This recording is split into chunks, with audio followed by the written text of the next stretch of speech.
السلام عليكم. موعد مباراة العين الإماراتي ويوكوهاما الياباني في إياب نهائي دوري أبطال آسيا 2024. والقنوات الناقلة لهذه المباراة. انتهت مباراة ذهاب نهائي دوري أبطال آسيا بين العين الإماراتي ويوكوهاما الياباني بفوز يوكوهاما الياباني بنتيجة 2-0.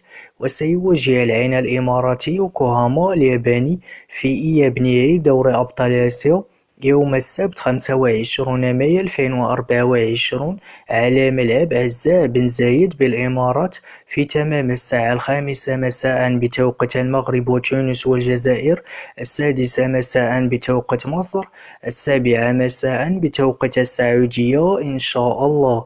ومن المرتقب يتم نقل هذه المباراة على قناة بين سبورت صائف سي.